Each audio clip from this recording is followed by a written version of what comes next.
Ao vivo. Olá, sejam todos bem-vindos. Estamos aqui numa inovação, uma websérie inédita. Qual a medida do mínimo necessário e do máximo suficiente? Meu nome é Lilian Thieme, sou uma especialista em desperdícios, criadora do método Mottainai. E esta websérie vai rolar do dia 21 ao dia 25 de abril, pontualmente às 28 minutos. Às 20 horas e 8 minutos. Cada dia uma estrategista convidada que vai me contar um pouquinho de como ela encontrou a medida ou como ela tem investigado sobre a medida do mínimo necessário e o máximo suficiente. A nossa convidada de hoje, Maria Clara, que não para. Tem algumas perguntas para fazer para ela, como por exemplo, o que é uma jardineira de comunidade sistêmica? É assim que ela se apresenta na bio do Instagram, né? Será que é isso, hein? E quais foram as coisas que andaram acontecendo para que ela chegasse justamente nessa medida? Quantas coisas, hein? Então, essa websérie surge de uma investigação que eu tenho feito recentemente. Há mais de 10 anos eu venho disseminando o conceito japonês Mottainai, ajudando as pessoas a identificarem e eliminarem seus desperdícios. Mas a partir de agora eu quero trabalhar mais a dignidade. Porque Mottainai, que significa desperdício, tem um significado mais profundo, né? Mottai significa digno e Nai é negação. Por isso que todas as vezes que você desperdiça alguma coisa, você mostra que não está sendo digno daquilo. Bom, aí agora, a partir de agora, eu falei, então eu vou ajudar as pessoas a se tornarem mais dignas dos recursos que elas têm. E a partir disso, a gente começa a investigar qual a medida do mínimo necessário e o máximo suficiente. Cada um tem a sua medida, né? E conversando com as pessoas interessantes e interessadas, a gente vai ampliar nosso olhar a respeito disso. Sim, no passado era mais e mais e mais, mas será que a gente pode continuar querendo consumir mais, querendo mais? Eu acho que é insustentável. Então, a gente precisa consumir, sim, mas a gente pode pensar agora de qual uma medida do mínimo necessário e do máximo suficiente. Na verdade, a gente vai fazer essa investigação em vários aspectos da nossa vida, não só do consumo, mas das relações, do tempo, do dinheiro. Cada pessoa entrevistada aqui, cada estrategista vai trazer aqui um pouquinho da experiência, né, do que aconteceu na vida dela e de como ela modificou justamente essa medida. Eu estou bem feliz. Afinal de contas, desde o ano passado eu me descobri, eu me reconheci como uma produtora de conteúdo digital, né? No ano passado, a primeira websérie que eu lancei foi Profissões de Futuro. Eu entrevistei 50 profissionais top, emergentes top. E cada pessoa se apresentava com um nome completamente inusitado, como enlaçadora de mundos, amarrador de ideias, tomadora de decisões, impulsionadora de gente. Olha, minha convidada já está chegando aqui, só pedir para solicitar, compartilhar a tela, Maria Clara, que não para. E foi um sucesso, né? Descortinando um universo de novas profissões e de novas formas de se posicionar e de se colocar a serviço do mundo. Essa websérie está completa aqui no meu Instagram, no IGTV, e também está no meu canal do YouTube. Ela chegou. Oiê, Você está me ouvindo bem, Maria Clara? te ouço muito bem. E você? Ah, eu estou te ouvindo bem, mas a tua imagem está um pouquinho Tô com pouca craquelada, luz. talvez. Hã? É a luz? Eu tô com pouca luz. Deixa eu pôr mais luz aqui. Essa Nossa, vida é real, né? Você me fez um desafio, né? Falar do mínimo necessário e do máximo suficiente. Eu hoje estou na minha vida real aqui. Eu tô final do dia, já estou com cara de cansada, mas tô mais do que suficiente. Já tá no mínimo necessário e o máximo suficiente. Deixa eu ver se eu melhoro a luz É, aqui. Ou eu ponho um filtro de imagem e talvez eu fique mais legal aqui. não, é porque sabe o que ficou? Ficou assim, meio que você desmaterializada. Eu tô achando interessante isso. Porque Olha lá os coraçõezinhos eu já sou subindo. do futuro. Eu já sou do futuro, estou desmaterializada, estou no campo. É, pode ser conexão, sendo bem agora falando na Eu real. acho que é conexão, porque ele tá dando aqui. Vocês estão ouvindo? Eu queria saber quem tá aqui acompanhando. Vocês estão ouvindo bem ela? Vocês estão com problema só na imagem, assim como eu? Alguém pode me falar aqui um pouquinho? Ah, tá Eu pixelada tô no lá, é isso? 4G. É, agora eu entrei na conexão celular, saí do Wi-Fi e de repente melhora. Vai me dizendo aí, galera. Quem tá aí já? Tá pix... Você tá pixelada, amiga. Sabe quando você. Então eu Sabe vou no. Como sair chama e aquele? No volto. Matrix? Quando tá Ai, desmaterializada? sempre. Tá meio Estou desmaterializada. na Matrix. Eu vou sair e volto para ver se é conexão. Tá, Já volto. tá bom. Vamos lá. Ela vai novamente ir lá e volta. Tá ouvindo bem. Maria Clara, que não para, eu a conheci há uns 3 anos atrás. Fui fazer um workshop pela Casa do Sim e fui no espaço dela. Foi aí que eu a conheci. E antes da gente fechar a locação do espaço, a parceria que a gente ia fazer lá, porque era um workshop presencial, aí eu a conheci e fiquei encantada com ela e ela encantada comigo. E foi muito bom essa conexão. Depois a gente só se viu, só se comunicou pelas redes sociais, eu acompanhando ela me acompanhando e essa coisa toda. Mas ela é uma mulher bem antenada, que já deu uma grande reviravolta na vida dela depois aí dessa pandemia. Sabe aquela pessoa interessante que vale a pena você conhecer? Pois é. E aí ela está agora com o Emica, que é um grupo de apreciação. Eles investigam a questão da apreciação. Ela vai falar um pouquinho sobre isso. E, é, e aí, quando. Vocês estão sabendo que eu estou lançando meu livro, né? O Tainai. Acabou de sair, gente, link na minha bio. Eu estou materializando aqui o Motainai aqui no livro. Estou mal feliz. E aí, para o lançamento do livro, eu quis fazer uma websérie sobre. Olha, tem gente que estava ali no dia. Pois é. Então, aí o que acontece? Eu falei, para lançar o livro, eu quero fazer uma websérie. Eu quero investigar um tema que está aqui pulando em mim, que é qual a medida do mínimo necessário e o máximo suficiente. Coisa interessante, né? E a Maria Clara já estava de olho nela há um tempo, e só que a gente não tinha feito nenhuma live juntas.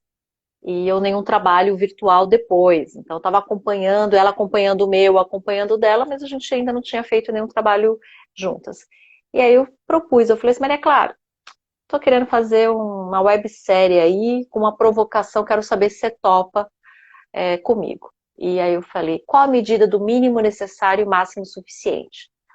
Ela topou na hora, ela falou, tem umas ideias boas para te falar sobre isso. E aí eu fui vendo pessoas interessantes que eu estava de olho nesses últimos tempos, que eu estou acompanhando pelas redes sociais, que eu estou vendo um posicionamento interessante. E aí fiz o convite. Nossa, todo mundo foi aceitando. E aí do dia 21, que é hoje, até domingo, a gente vai ter lives sempre às 8h08 da noite investigando esse tema. Então, se você também está interessado nesse tema, acompanhe aqui, porque vai ser todos os dias até domingo.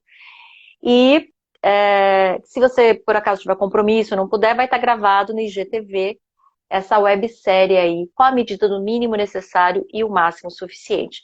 E eu acho, gente, que agora, estou dando um salve aqui para todo mundo que está chegando.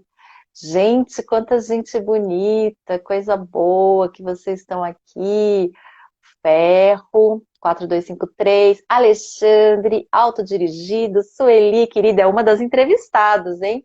A Maria Clara, vamos pedir de novo, vamos ver se ela entra, vamos lá. Agora ela vai entrar de novo.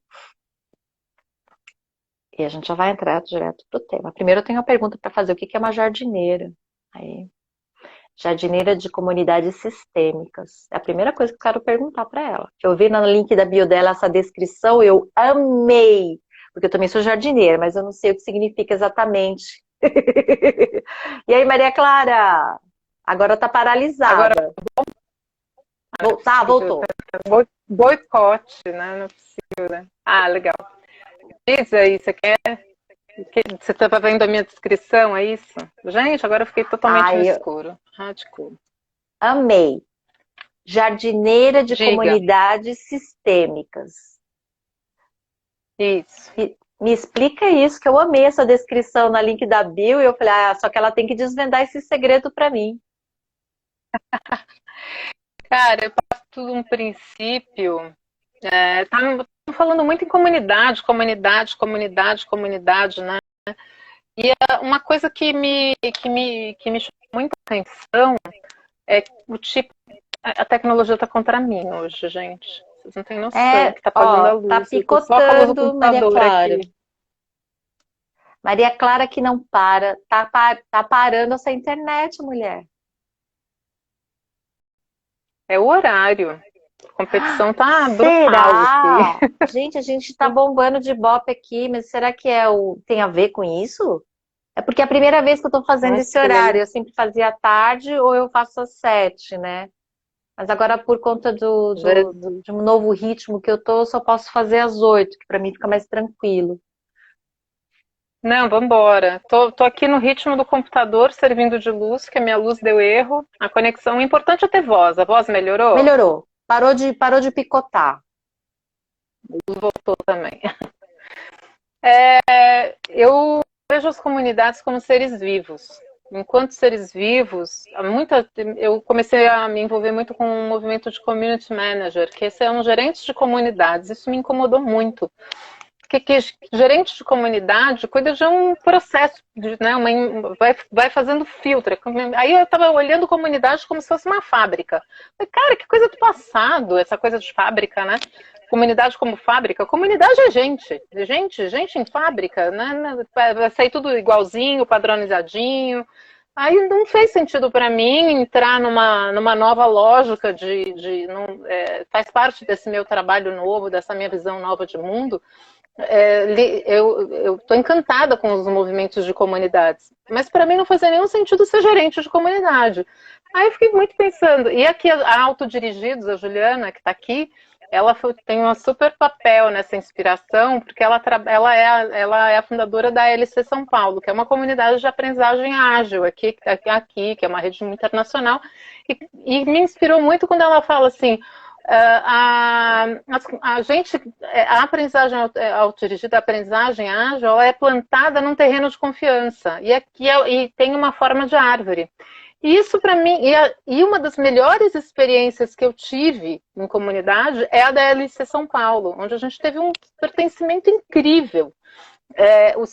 A gente foi para aprender, começar a aprender, mas a gente saiu lá no quarto, quinto evento falando assim, cheguei para ver a família. Isso é comunidade, para mim.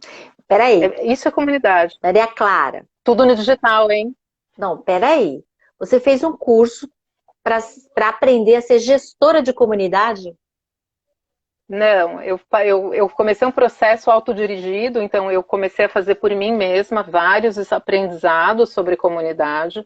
E uma das formas de se aprender é experimentar, experienciar. Eu estava bem perdida quando eu encontrei a LC São Paulo. Eu conheço a Juliana faz um bom tempo, desde o tempo da fluxonomia, e ela é fundadora desse grupo, é uma comunidade mesmo, é um grupo. E eles tinham uma imersão, uma semana de atividades intensas num modelo que é chamado de Open Space. A gente faz ofertas e pedidos de aprendizagem. Só que as relações que são construídas ali dentro, elas são tão significativas que para a gente busca no primeiro momento aprender algo. E a gente vai encontrando no segundo, no terceiro, no quarto, a gente já vai para esses eventos, para esses encontros, em busca do relacionamento. A troca é muito significativa, então a gente constrói uma relação muito potente nesse momento. Ali, para mim, foi a experiência, uma das melhores experiências de uma comunidade sistêmica. Por que eu chamo de sistêmica? Porque é onde a gente se organiza com base nas leis sistêmicas, que é a ordem, o pertencimento, para depois ter a reciprocidade. E eu tenho visto em comunidades que, primeiro, as pessoas querem que já aconteça o pertencimento. Não tem pertencimento sem ordem na visão sistêmica. A ordem vem antes. O que é a ordem? Além da hierarquia, né, mas a gente tem acordos muito claros. Então, o que se espera de você ali dentro? O que não se espera?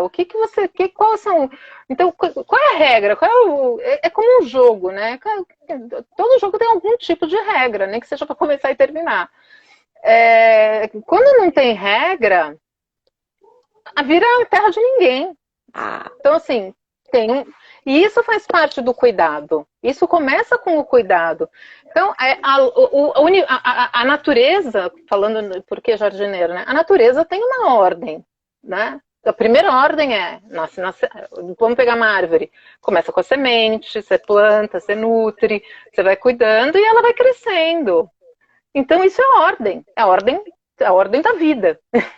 Tem uma ordem. A gente vai se sentindo nas redes, entre as pessoas, depois a gente vai transbordar o pertencimento. Eu não posso me sentir parte de algo onde eu não tenho confiança. E a confiança ela é trabalhada antes, nos acordos claros, e quando eles são honrados. Isso. Eu sempre falo que foi honrado, eu lembro de você. Por quê? Sempre.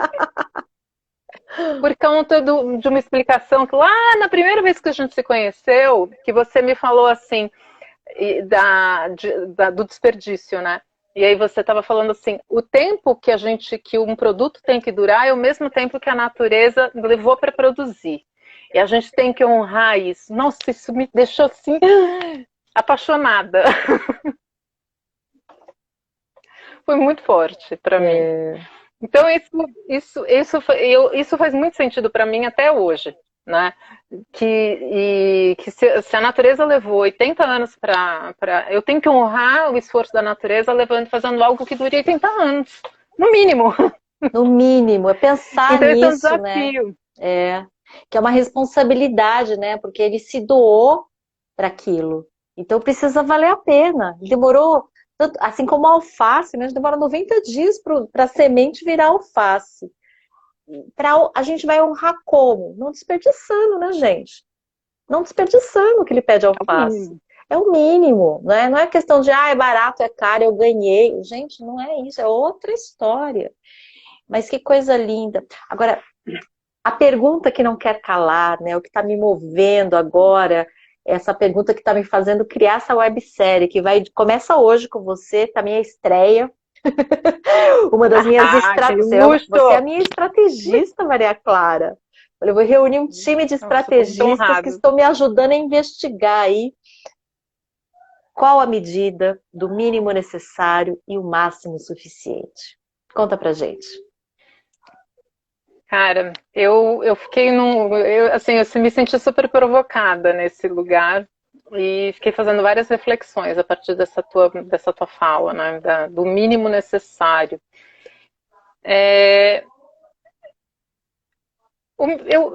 Primeiro, o mínimo necessário, acho que é o mínimo da dignidade. Então, a gente fica falando em modelos de futuro, a gente fica falando em futuro, profissões de futuro, a gente fica falando no potencializar a criatividade, a gente fica falando em competências humanas, a gente fica falando em tantas coisas, mas a gente esquece que existe uma escalada de consciência das pessoas. As pessoas não conseguem falar essa língua de futuro se elas também não evoluem na sua consciência. E ok, cada um tem seu tempo, então a gente acolhe. Quem já tem essa consciência, acolhe. Eu cuido, por isso eu cuido. Se eu desejo que as pessoas evoluam e elas ganhem mais consciência, o mínimo que a gente tem que fazer é garantir que elas não retroajam, não baixem. Então, pensando na escala de Maslow, nas escalas de consciência, a gente vai ter o nível da segurança alimentar e a gente vai ter o nível do pertencimento. o mínimo que eu posso fazer para a gente poder ter, o que é o mínimo necessário para mim, é garantir que as pessoas tenham o que eu estou chamando de dignidade, que é alimento, saúde e moradia. Eu acho que isso é o mínimo necessário. Porque se eu não se eu perco essa faixa, essa camada da dignidade, eu começo a ir para um lugar de escassez, que é a língua do passado, que é uma necessidade do passado, mas é real, a gente é assim, o nosso cérebro funciona assim. Então, na hora em que eu me sinto ameaçada, eu vou querer segurança. E aí eu não vou conseguir fazer essas transformações que a gente está falando. Então, e aí eu acho que isso hoje é cada vez mais uma responsabilidade social, da sociedade.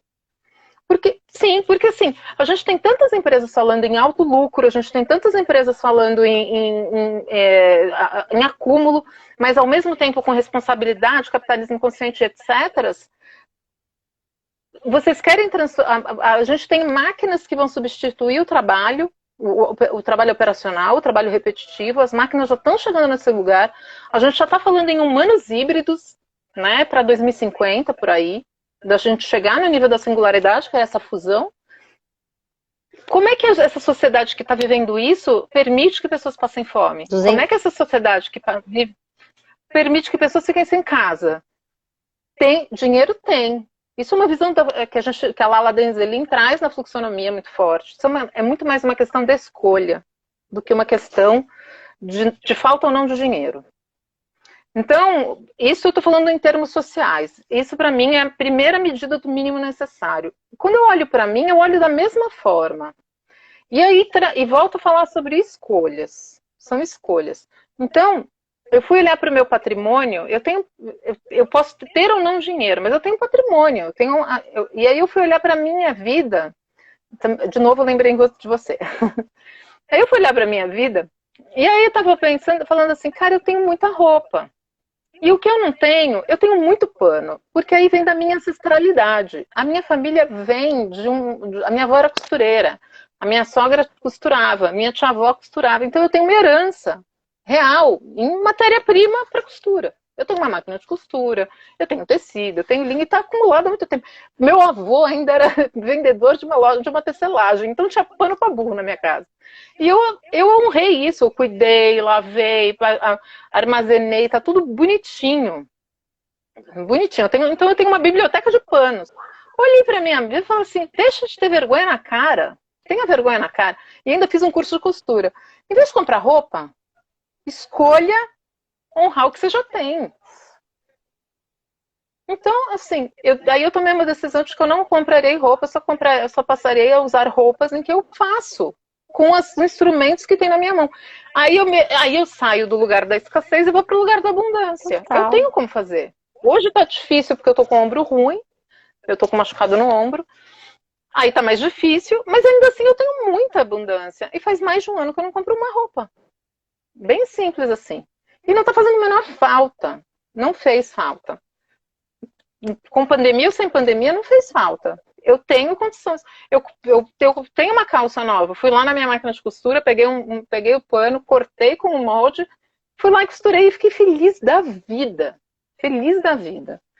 Porque, além de tudo, é uma peça única que me representa. E aí eu vou começando a criar uma outra narrativa para a minha vida. Né? Isso é outro lugar totalmente diferente. Então, isso eu virar uma chave para eu falar assim, o que é a abundância? Onde eu enxergo a abundância? E aí o meu mínimo necessário é aquilo que me faz me sentir em conexão comigo mesma e garantir a minha sobrevivência e a sobrevivência da minha família dentro da dignidade. Até num programa teu que é Mulheres Dignas, na minha dignidade. Qual é isso? Na dignidade. Porque na hora em que eu sustento isso, eu tenho condição, eu tenho o degrau básico para poder subir, para poder continuar meu processo de desenvolvimento, de autoconhecimento, para eu poder continuar oferecendo o meu melhor. Então, eu penso muito nesse lado, sabe? Vou passar para você porque eu vou beber água agora. Eu achei incrível isso, você contar essa sua experiência, a tua visão sobre o mínimo necessário, que eu acho que sim.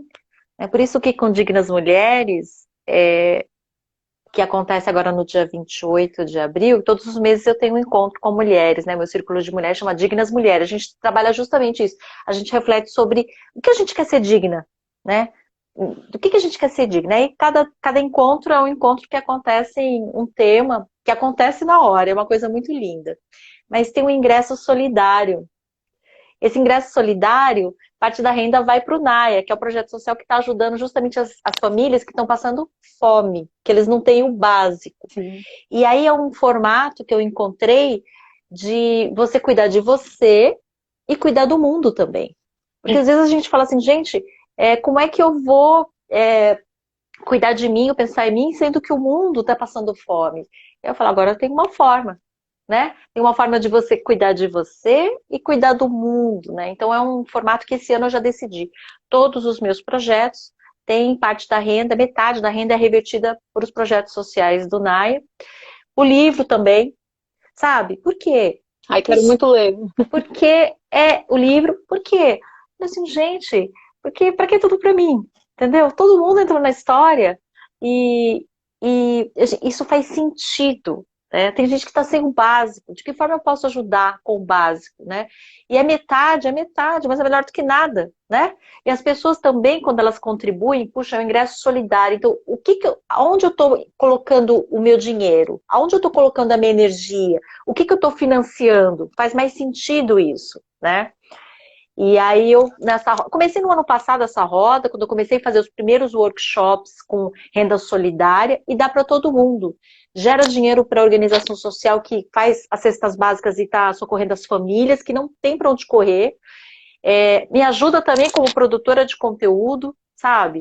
E todo mundo, e a pessoa que contribui também contribui com o que ela pode, tá dentro é R$ 50 o ingresso solidário, eu vou investir R$ 50.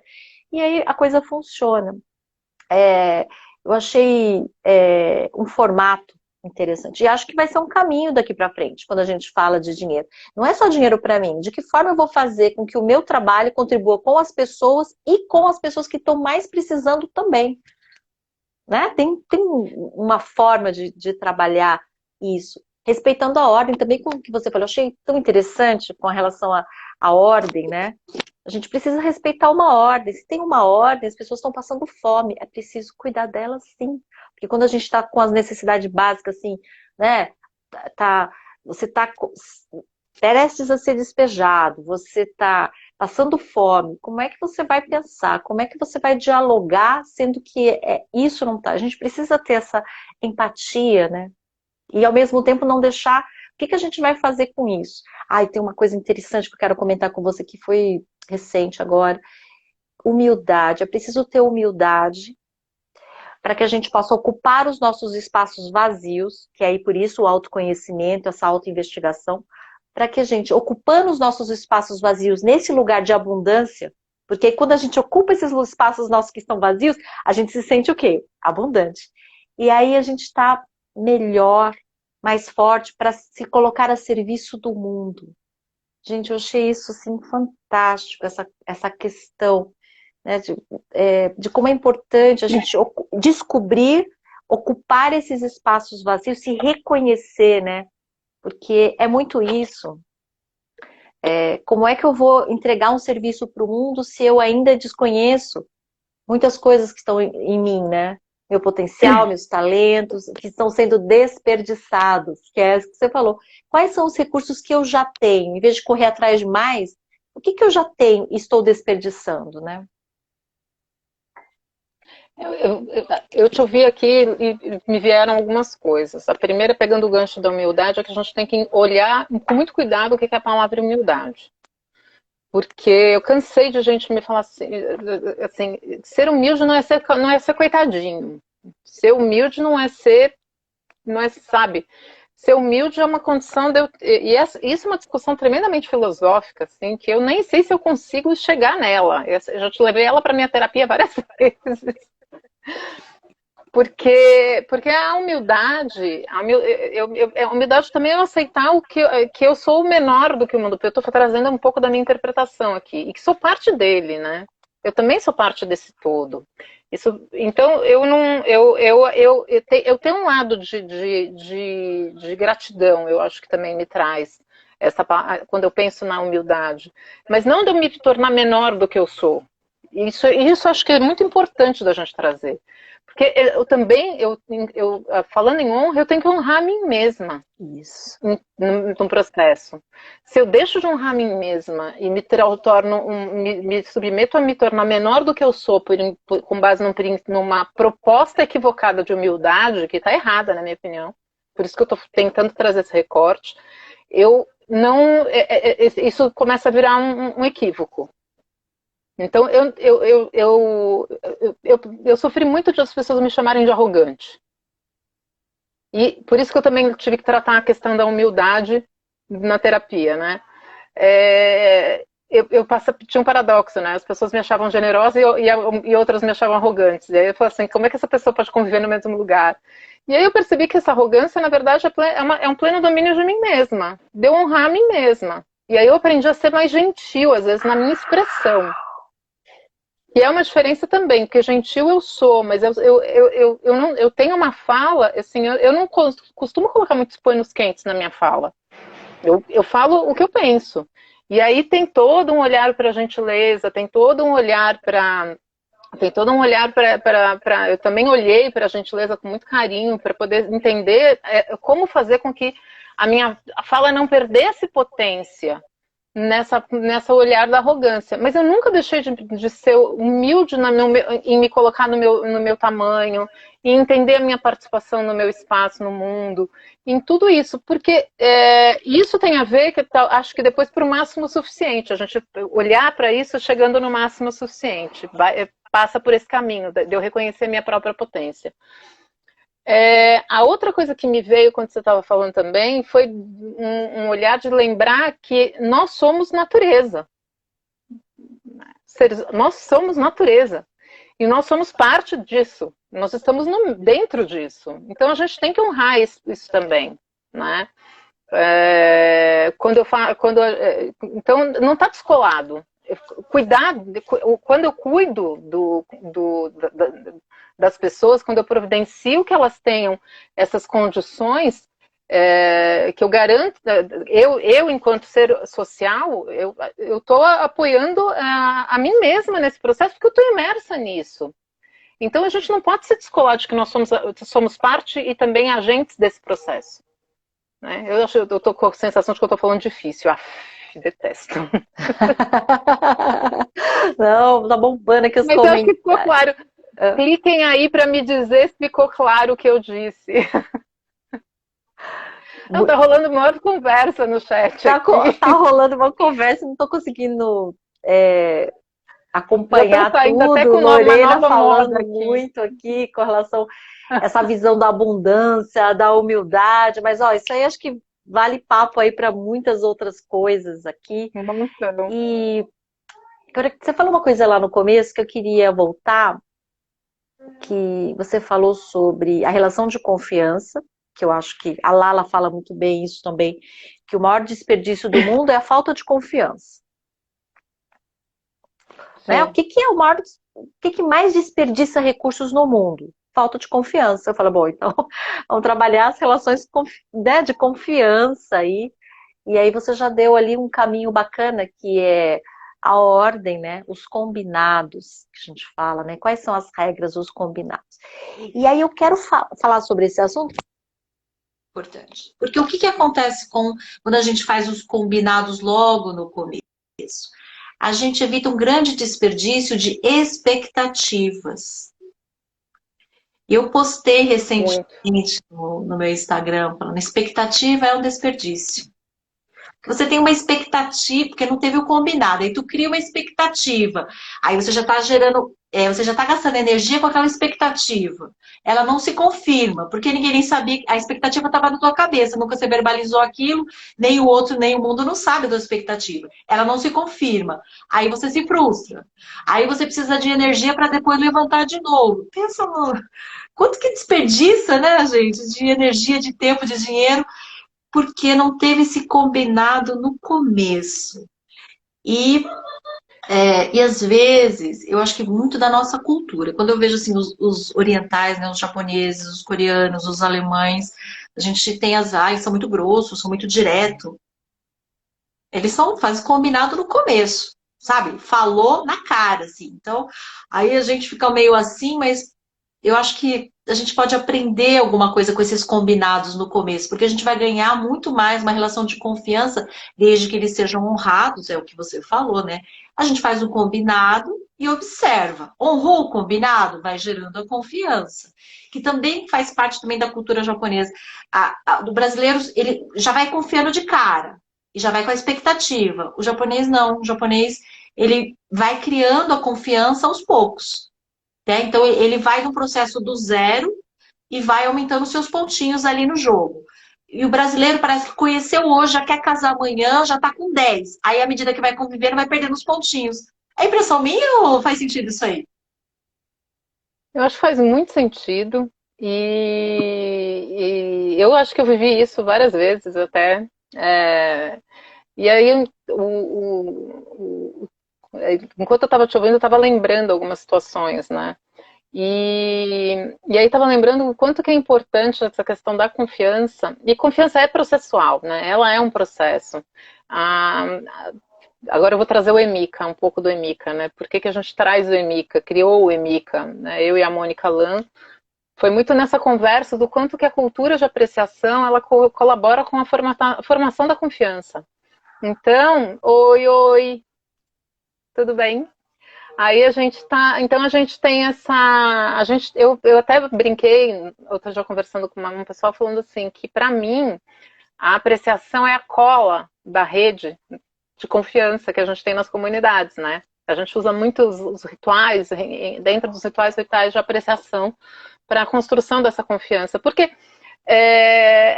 eu não vou. Se eu tenho que me vulnerabilizar para aprender, se eu tenho que me colocar, se eu estou a serviço de um propósito e eu quero colaborar, eu não vou me jogar em um lugar onde eu vou levar porrada.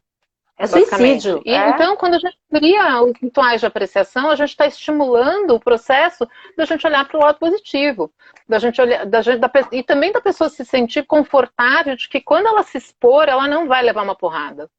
Isso é tão é tão oposto do que acontece nas famílias, nas escolas, nos ambientes de trabalho, Então, um pouco do que eu aprendi sobre isso também foram nas comunidades de aprendizagem, então aí com a Ju, com a Alex Bretas, ouvindo mais com a Marcele Xavier sobre as relações, com a Lorena, que também tem uma comunidade que fala de conexões pulsantes, enfim, mas a gente tem a gente olha para essa, quando a pessoa olha para mim e sabe que ela pode falar algo, que eu vou acolher isso com a gentileza necessária, que eu vou fazer o cuidado, de que ela não vai ser maltratada, isso muda a forma da gente se relacionar.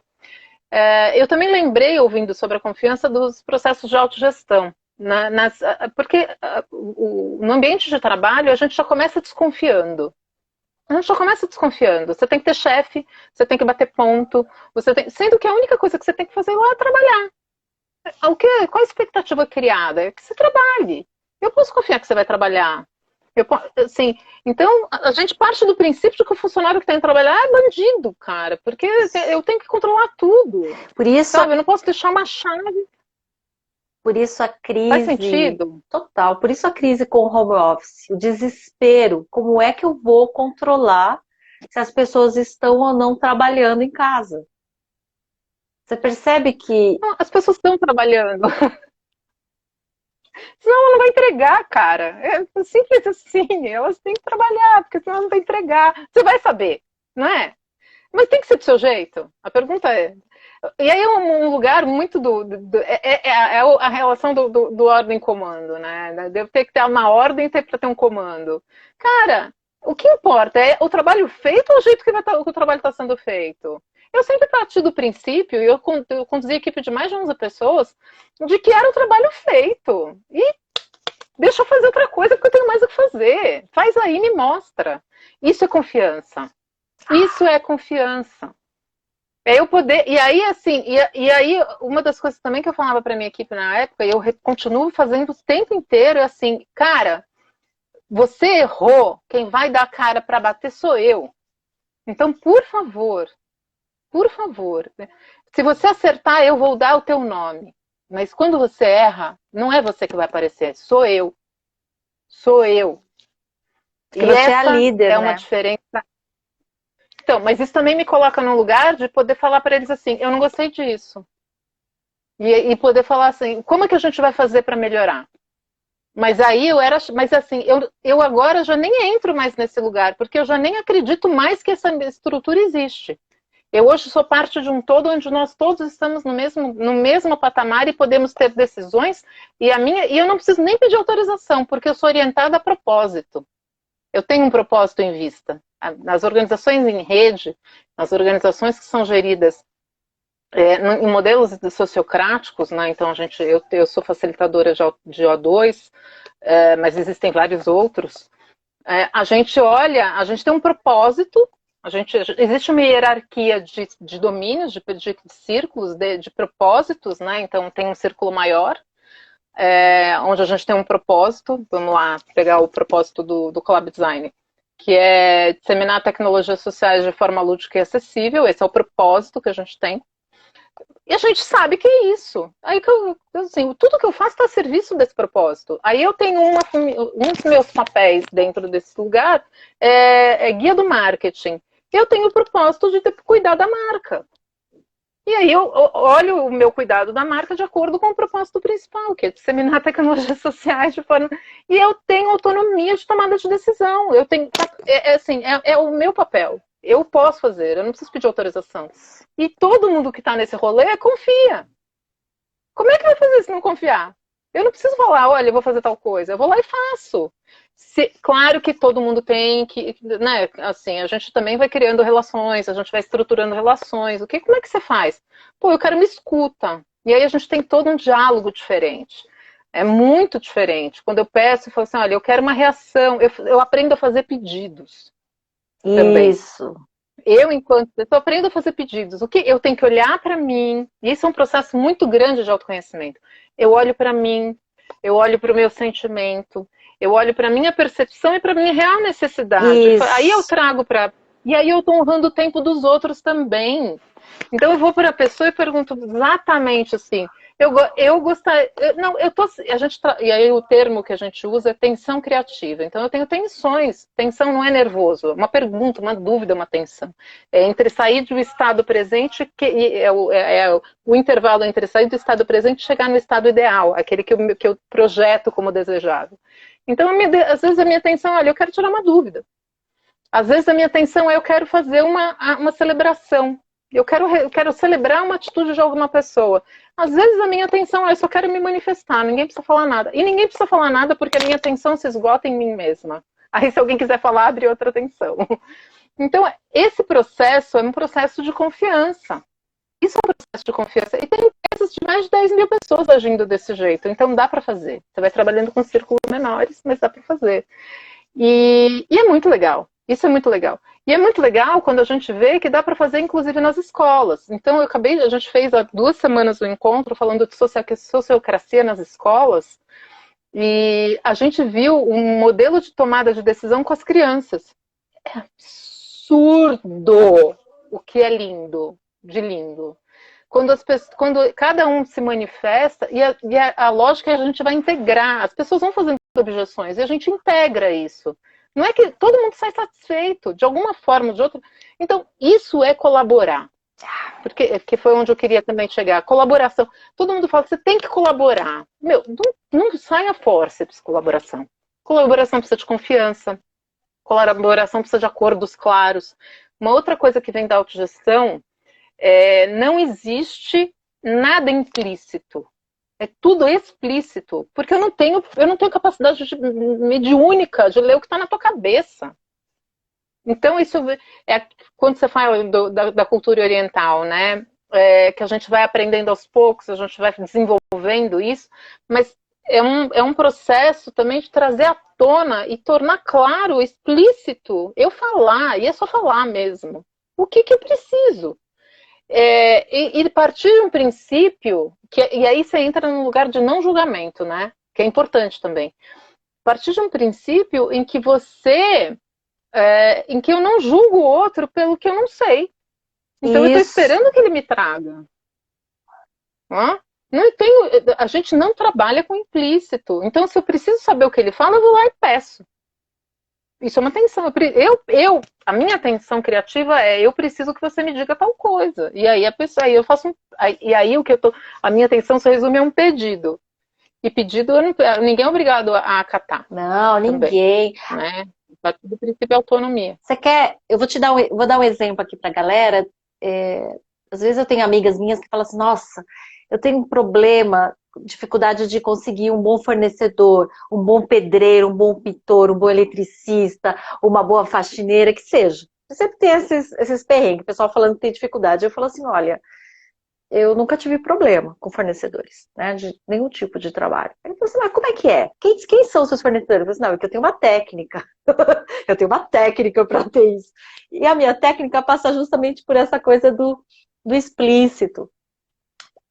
Outro dia veio Maria, um tempo atrás, né? Já faz tempo que eu não tenho faxineira. Mas um dia eu estava precisando de uma para me ajudar no banheiro de casa, porque o banheiro de casa estava precisando daquele trato, do teto até embaixo.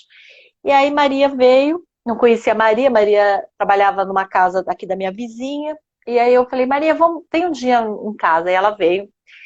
E aí quando ela chegou em casa, ela falou, eu vou lá me trocar. Eu falei, não, você vai tomar café comigo. Ela falou, tomar café? Eu falei, vai tomar café comigo. Aí eu tinha preparado uma mesa tal, e a gente ficou tomando café.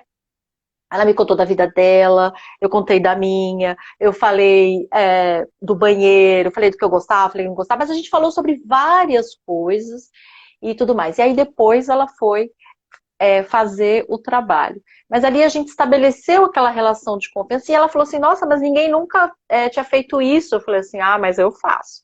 Então, assim, foi tudo explicado. Aí eu falei com ela, eu conheci ela, a gente estabeleceu ali uma relação e eu falei também qual era a minha necessidade. Eu falei, olha, minha necessidade é essa aqui. Porque o banheiro representa para mim isso aqui é que me incomoda, isso aqui é tal, geralmente eu faço assim, tal, e eu tô precisando de uma pessoa que me ajude, porque eu sozinha não dou conta aqui. E aí ficou tudo muito claro. Com eletricista, com pedreiro, com todo mundo é assim. Só que com eletricista e pedreiro e os outros trabalhos, eles não fazem naquele dia. No primeiro dia a gente só conversa. Conversa, eu mostro, eu falo do que eu gosto, do que eu não gosto, eu falo da minha melhor experiência com aquele profissional, seja pedreiro, pintor, sei lá, e a minha pior experiência. Eu conto para eles tudo, abro meu coração ali. Depois ele não começa a trabalhar aquele dia, ele vai embora. Ele já me deu preço, tudo, ele vai embora. Sabe o que acontece? Duas coisas. Se ele voltar, é o cara, que aí eu tenho uma equipe maravilhosa comigo. Se ele não voltar, é porque realmente ele não tinha como entregar aquilo. E aí você fala, você perdeu aquele dia que você conversou com ele? Eu falei, não perdi nada, só ganhei. Que esse investimento nessa relação de confiança e de colocar tudo de forma clara, gente, está me economizando muito até hoje. Tempo, dinheiro, energia, porque eu não desconfio. Se o profissional voltou, é porque ele tem condições de entregar aquilo que eu pedi. Se ele não voltou, ele encontrou uma desculpa, é porque ele sabe que ele não vai ter condição. E aí, tá tudo certo também, sabe? Então é uma técnica que eu uso que tem muito a ver com o que você falou e funciona para tudo. Tudo que a gente for. Que é essa coisa de investir esse tempo antes de começar qualquer relacionamento, que isso também é um relacionamento. Nessa investigação, nesse papo, e sem ficar, mas eu acho que, imaginando coisas na expectativa, no implícito, né, que foi colocado aqui, isso no implícito é um desperdício, E é uma coisa que a gente pode reconstruir, né, a partir das primeiras experiências. Vou experimentar aqui, vou experimentar, vai experimentando para ver. O resultado que eu tenho é que elimina muitos desperdícios e a gente fica, eu acho que a gente é mais respeitado também. Pelo menos as pessoas que trabalham comigo falam que gostam de trabalhar comigo porque eles se sentem mais respeitados. Porque eles sabem o que de fato eu estou pedindo para eles, né? Não, eu acho que tem uma coisa que é muito importante. Muito importante. Eu não sou melhor que ninguém.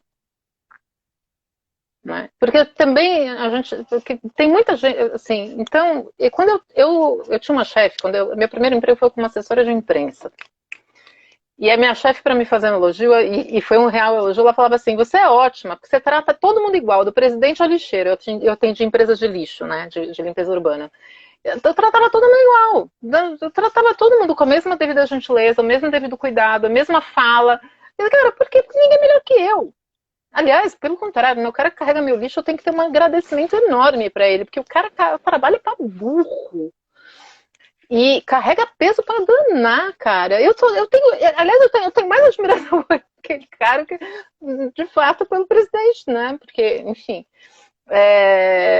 Eu não sou. Eu aprendi isso com meu pai, cara. Meu pai é um cara muito sábio. Meu pai, todo mundo que trabalha na minha casa, não importa quem, na casa dele, na minha, e eu reproduzo na minha, senta para comer com a gente. A minha comida é a tua. Ele não admite.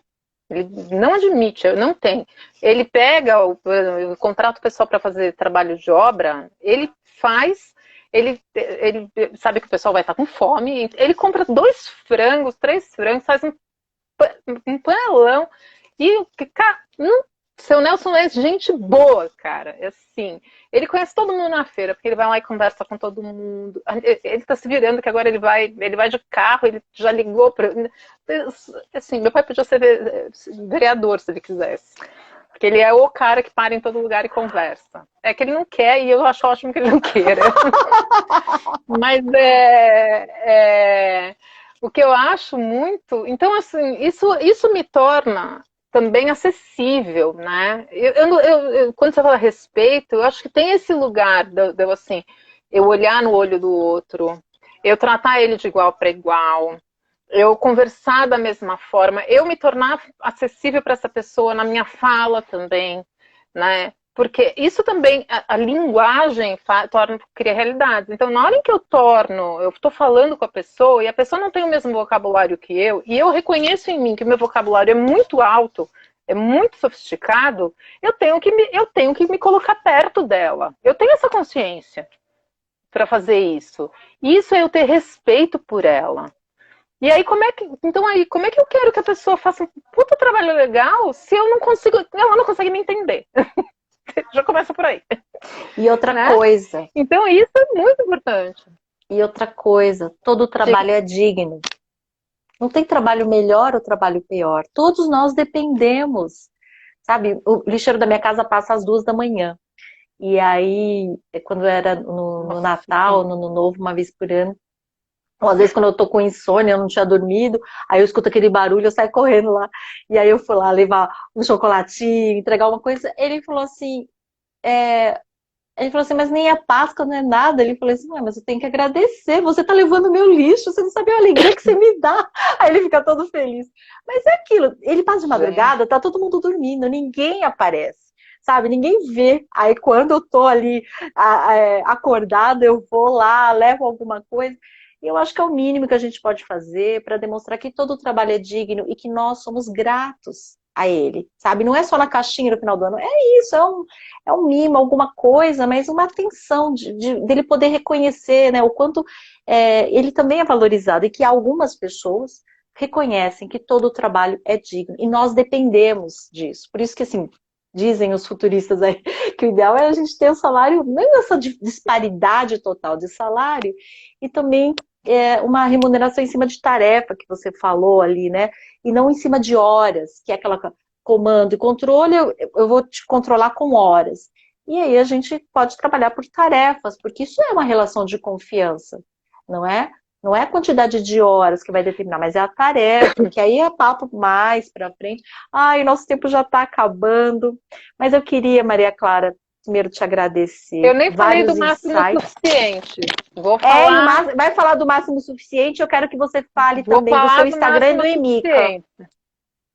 Vou falar. Eu vou falar o máximo suficiente para mim é aquilo que não compromete a minha presença nesse planeta. Então eu tenho que colocar... E aí eu tenho uma provocação que eu falei com a Ju, com a Autodirigidos aqui, que eu cada vez mais vejo que a gente tem que voltar para o centro. Que é que a gente não pode nem ter tanto lucro e a gente não pode ter nenhum lucro. Então a gente tem que chegar no meio. Então o máximo suficiente é aquele que eu enxergo a mim mesma e aquilo, me conscientizo das minhas condições, daquilo que eu realmente necessito e coloco aquilo com um mínimo de gordura, tipo um urso indo para a hibernação. Então, e cada um tem o seu contexto. Então eu fiz essa provocação de que nós deveríamos ser todos com fins sustentáveis, sendo sustentáveis uma medida de equilíbrio. Sim. Essa, Como a a natureza, Ju pode né? dizer isso, eu não falei isso. Porque a natureza é assim, essa é a lei do universo. O universo, ele tende ao equilíbrio. Então, por que a gente está sempre tendo pessoas que são extremamente... Quanto mais lucrativo tem, mais gente sem fins lucrativos aparece. Porque é a forma de fechar o zero. Você está balanceando o sistema. O sistema tem que ter muito negativo porque tem muito positivo. A gente tem que tentar trazer para a base, aqui para o meio. Isso sim, isso é regra, é a lei do universo, é a lei da vida.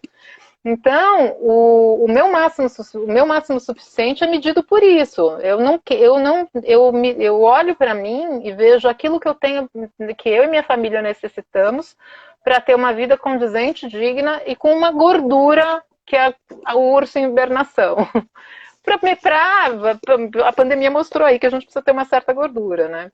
E então eu não quero passar desse limite. E isso também me torna mais acessível enquanto eu permito isso. Porque se eu não preciso custar, sei lá, uma consultoria minha não precisa custar, sei lá, 5 mil, 10 mil, e não é nem perto disso por hora, eu tô falando. Eu me torno mais acessível para as pessoas que realmente precisam de mim, né? Eu estou a serviço das pessoas, no fundo. Eu estou aqui para servir. Meu trabalho é para eu facilito diálogos e potencializo negócios que mudam o mundo. No meu cotidiano, eu sou aqui não paro, eu tenho várias versões. Então, o meu trabalho é trazer clareza, é abrir cenários e apoiar a transformação dessas pessoas na sua comunicação, para ser uma comunicação significativa, para fazer essa... Por isso que eu estudo comunidades enquanto forma de relacionamento e comunicação também.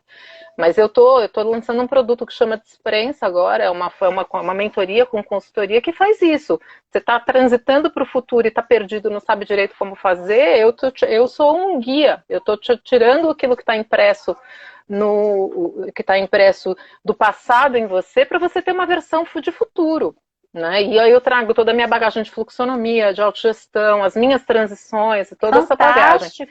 E é muito legal, muito legal. Eu construí isso com o apoio de outra pessoa do futuro, que é a Marcela Bueno, a bruxa do futuro, o arroba dela é bruxa do futuro. Adoro. E eu venho com a gente tem tanta bruxa, assim, são pessoas maravilhosas, maravilhosas. E aí o Emica nasceu desse lugar de que eu e a Mônica conversando, a gente percebeu que o quanto a gente poderia fazer de transformação nessa sociedade a partir da criação de uma cultura de apreciação. Cultura enquanto processos repetitivos e intencionais. Então, o Emica que chama Espaço da Manifestação, Espaço para a Manifestação da Inteligência Coletiva Apreciativa. Ele vem como um ambiente material, porque a gente faz isso, né? A gente faz isso nas nossas relações, o espaço é construído pelas pessoas, nas suas trocas. A gente traz estímulos, conversas, conteúdo, a gente vai estruturando e ampliando a nossa relação apreciativa. E o foco é esse. A Mônica brincou, né, falando que quando a gente gravou um podcast para lançar, ela falou que a gente é muito ousada. A inteligência coletiva ela existe. Todos nós estamos colocando informações na inteligência coletiva. Mas a gente é muito ousada porque a gente resolveu acessar um pedacinho dela que é esse apreciativo. E ele está muito maltratado ultimamente. Porque a gente tem um mundo de tanta crítica e tanta polaridade que as pessoas não estão mais conseguindo se conectar com a beleza, esse olhar do encantamento, olhar com os olhos da alma. Isso, até no processo de inteligência do coração, que eu me conectei muito graças a Lorena, a gente percebe o quanto que o conectar com o coração tem uma inteligência, entrar nesse processo de coerência com o coração, de coração com o cérebro, ativar uma inteligência diferente da mente, né, crítica, a gente ganha em bem-estar. Primeiro, o nosso bem-estar. A Mônica traz a medida de que se a gente pratica 3 minutos de apreciação por dia, as frequências que a gente gera em torno da gente provocam um efeito de bem-estar e de saúde muito positivo para a gente. Só que isso também é provado de que a gente entra em vibração, né, e a gente começa a fazer um grau de vibração que ajuda a disseminar e melhorar a vibração do campo inteiro, desse campo Mórfico. não de informação. Esse campo o campo magnético, o campo que tem são vibrações magnéticas mesmo, são ondas mesmo que a gente vibra e que a gente vai compensando quem está vibrando negativo. Uau! Então, principalmente isso é um processo de cura do todo. Do planeta. Isso do planeta. Isso vem muito eu aprendi isso mais de perto. A Mônica já estava falando dentro da Mica. A Lorena trouxe isso com Ai, Lorena, escreve o nome dela, esqueci o nome dela. Vilma, esqueci, que é uma representante do Heart Institute aqui no Brasil, e ela fez uma prática com a gente. Gente, é transformador, e é fato, o corpo sente, é muito, muito, muito legal. Então, assim, exercícios de coerência cardíaca, a gente trazer essa presença e a respiração para o coração, para a gente poder entrar nessa coerência entre mente e coração. Bolsoni, isso, Vilma Bolsoni, recomendadíssima, ela é impressionante, a mulher. Ela, a gente faz bem pra gente, a gente faz bem pro resto, porque eles têm equipamentos que medem essa frequência. Então, desculpa, para quem precisa que a ciência prove, a ciência provou. É meio isso. Então, o EMICA é uma comunidade onde a gente equilibra isso com um pagamento, mas caso a pessoa não possa, a gente pede para a pessoa vir buscar, falar comigo. Eu sou anfitriã, a Mônica é facilitadora, então eu que faço essas trocas. Então, o convite é para participar do grupo, que é um grupo fechado, onde a gente tem isso o tempo inteiro. Eu também sou a pessoa que está cuidando do Instagram, que é o @emica.apreciação, onde eu faço uma curadoria, alguns convites, mas é muito menos intenso do que o que a gente tem na comunidade fechada.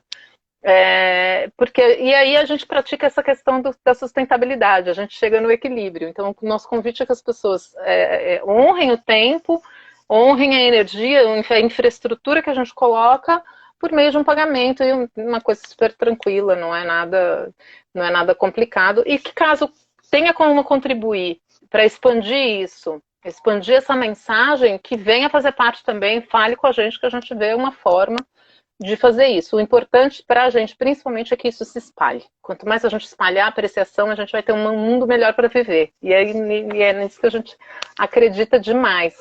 Então, o convite lá é o @emica.apreciação, né? Acabei de pôr uma frase lindíssima de música. Ai, que lindo! E tem esse grupo fechado tem encontros, né? Uma vez por mês ou 2 vezes por mês. Agora vão ser 2. Então, essa é uma novidade de maio. A gente o grupo funciona com 2 encontros no Zoom, síncronos, onde a gente tem a trocas e a gente tem, Virivan, vai lá, vem assim, para saber mais é emica.com.br, tá? O descritivo tá todo lá no emica.com.br.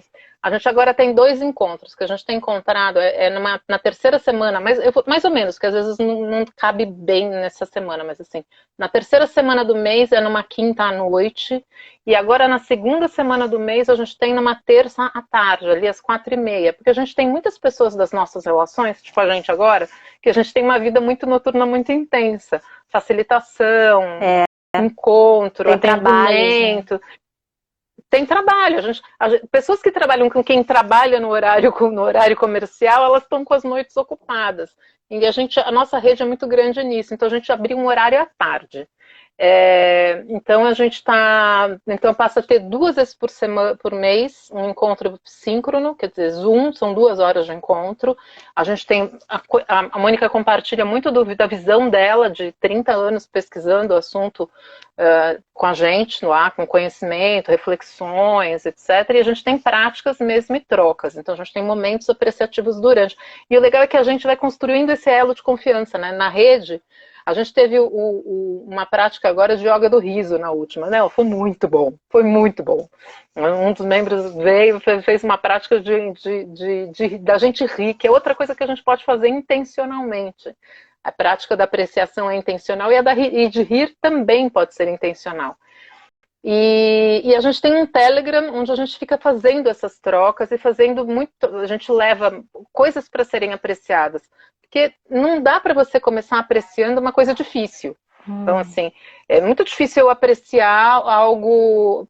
A Ludô, que estava aqui, ela num encontro, ela mandou a foto de um coletor um coletor de lixo, mas na verdade era de carrinheiro mesmo. E aí ela mandou com um exercício apreciativo avançado, né? Porque ela apreciou a forma como ele estava organizando aquilo. Então, uma coisa que normalmente afastaria as pessoas, porque é uma coisa que se relaciona à sujeira, que se relaciona à desorganização, à pobreza. As pessoas normalmente olham para aquilo com afastamento, ela olhou com encantamento. Isso é um exercício, para mim, avançado. Mas tem exercícios mais fáceis. A gente começa com a natureza, a gente começa com criança, a gente começa com arte. São coisas mais fáceis da gente apreciar, até a gente começar a ter o olhar e esse espírito de olhar para uma cena como essa, que é uma cena forte, de uma pessoa com carrinho de lixo e com objetos recicláveis, e se encantar com a forma como ele organizou aquilo. E é isso que a gente faz mesmo. Então, no exercício diário, a gente vai se treinando e é muito mais fácil, a partir disso, eu confiar no outro. Porque eu consigo olhar para o outro, diferente de mim, e falar, nossa, isso é muito bom. Eu posso não concordar, eu pego aquilo que eu não concordo, mas eu ponho foco naquilo que eu acho legal. E aí eu vou começando a harmonizar essas relações. É muito bacana. Então, super convidados, assim, venham fazer parte da Emica. A gente tem no YouTube, eu abri agora há pouco tempo, tem o último encontro da arte da apreciação, que é o Talk, que deu origem a isso, tá lá, para eu conhecer também. Tá tudo na bio aqui, no link da bio do emica.apreciação, os links para vocês chegarem. É muito gostoso, assim, é muito gostoso. Eu sou muito fã, então eu vou ficar assim para ser suspeita de falar, venham e participem, mas espero que vocês sintam e venham e participem. Eu super recomendo, quero participar sim. Acho que por conta de agenda eu não consegui estar ao vivo com vocês de participar. Mas Carla Gamba, que é uma amiga minha, está participando e ela falou que é incrível. E outra bruxa. Total, linda, né? Os podcasts dela. Falando em podcast, Mônica Alan, que está junto com Maria Clara aí no Emica, me concedeu 2 podcasts maravilhosos para quem ainda não escuta. Podcast Lilian Thieme em todas as plataformas, no Spotify, todas as outras aí, no Anchor. E eu tive a oportunidade de fazer 2 podcasts com ela. E assim, e ela fala do Emica também, fala de outras coisas. E para quem ainda não está no podcast, o podcast também é uma mídia que eu sou apaixonada por elas. Ela é o mínimo necessário e o máximo suficiente para a gente compartilhar conhecimento. Eu tô achando que podcast é isso, sabe? Então, olha, agradecer.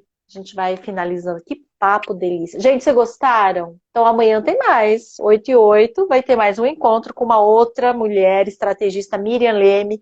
Essa também é a bruxona das boas, que fala sobre muita coisa e aceitou também conversar. E é isso. A proposta da websérie Mínimo Necessário e Máximo Suficiente é conversar com estrategistas como você, nessa investigação, e cada um traz o seu olhar, a sua experiência e esse papo, e a gente vai conhecendo pessoas novas, ampliando o olhar. Ela falou sobre tal coisa, o que será aquilo? Gente, pergunta, manda aí o chat, manda um direct, nós estamos aqui à disposição. E se você quiser rever isso aqui, tá no IGTV, tá no IGTV, vai estar gravado aqui, depois eu coloco no YouTube também, disponibilizo para todos vocês. Agora, Maria Clara, minha forma concreta de demonstrar minha gratidão. Você acaba de ganhar o meu livro. Vou mandar para você.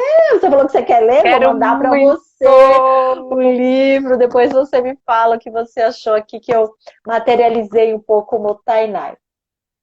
Obrigada, viu? Adorei. E, aliás, eu celebrei muito quando eu vi a foto, porque o mundo precisa desse conhecimento. É uma forma da gente enxergar a questão da sustentabilidade e do desperdício com outro olhar, que para mim é muito mais significativo e que me conecta muito com esse fato de que somos natureza e da honra, essa questão sistêmica. Eu acho que assim, você é genial quando você traz isso. Eu celebro demais, demais. A minha admiração por você é enorme. E eu, de verdade, sempre que eu falo as palavras honra eu penso em você. Time, porque pra mim é assim, isso ficou marcado, impresso em mim. Muito louco, Você gente. também é uma das mulheres. Quem não conhece, acompanha a Tieme para falar do Motainai. É maravilhoso, assim, maravilhoso. Maria Clara também. Maria Clara que não para, seguindo. Vamos seguir essas mulheres maravilhosas aí no Instagram. Eu quero agradecer a presença, a atenção plena de todos vocês que estiveram com a gente agora. Não consegui falar o nome de todo mundo, mas aqui eu li, já estou mandando muitas vibrações positivas com o meu coração pulsando aqui na Maria Clara. Feliz com essa estreia e amanhã tem mais, hein? Pontualmente às 8h08 da noite, mais uma edição do Mínimo Necessário e Máximo Suficiente. Até mais. Tchau, gente. Tchau, gente.